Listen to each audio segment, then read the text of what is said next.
I imagine through two games, you got to take everything with a grain of salt. I'm sure one game at a time, but I have to imagine you feel really good about where the defense is at right now as a whole.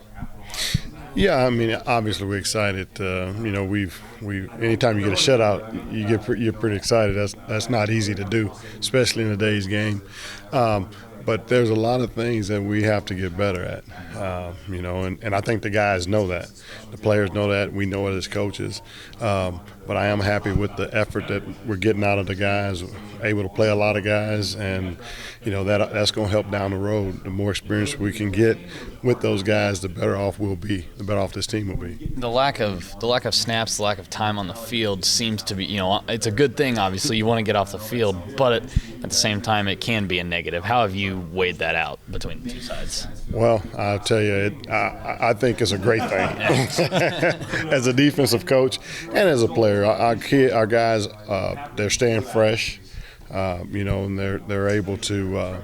We're able to get on the sideline and have time to make adjustments that we need to make. And also, obviously, you got to have reps to get better. But we'll do that in practice. We'd rather do it in practice than have to do it in the game. So, I'll take it any day of the week. Anytime we can, the fewer snaps we can get, the better off we're going to be. Stopping Kylan Hill in the running game was something that Coach Kleiman yesterday said was going to be a pretty key part of the defense. Just what have you seen on two games of film out of him? He's put up over 100 yards in both of his outings so far. Yeah, I can see he's a very good player. It doesn't take much to see that on tape. He's very dynamic. He has great vision. He runs strong. He breaks tackles. He also has good lateral movement.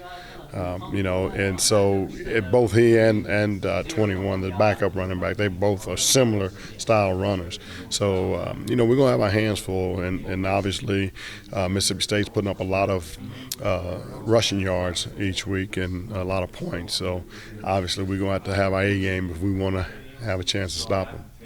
Having your A game probably means being, fully staffed, fully healthy across the board. Any new updates on Wyatt? Do you think he's gonna be able to go on Saturday? Yeah, we hope to have everybody on Saturday. That's our plan. So, as far as we continue to prepare, we're preparing to have everybody. I know there is some question on Wyatt, but he talked all summer about wanting to get bigger to defend the run. How prepared do you think he would be for this matchup on Saturday? I think Wyatt has worked extremely hard to put himself in position to be ready for any situation. So, he's worked hard in the off season, in the weight room, conditioning, and everything. So, not only Wyatt, but all the guys have. Proud of the way they've developed.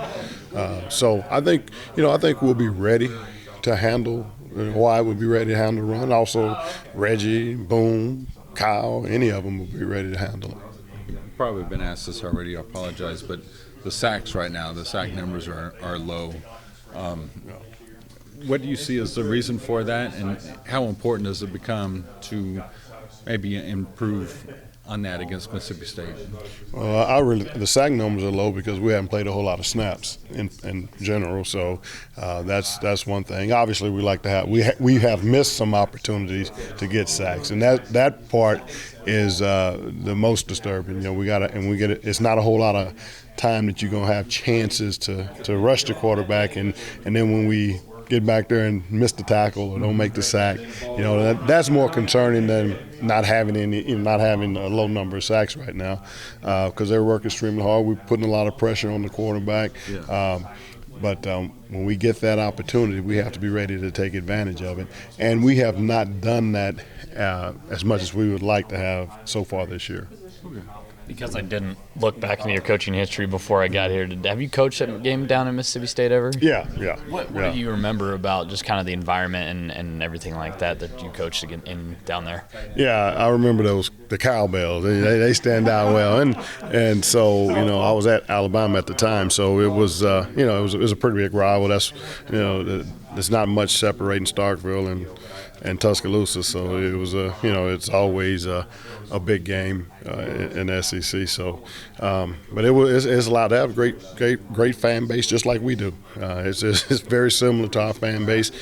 except for those cowbells. They ring those cowbells, and it gets loud, and the cowbells kind of, that sets Mississippi State apart from pretty much every other venue. I'm sure there's other teams that use the cowbells, but that's the only one that I've been a part of.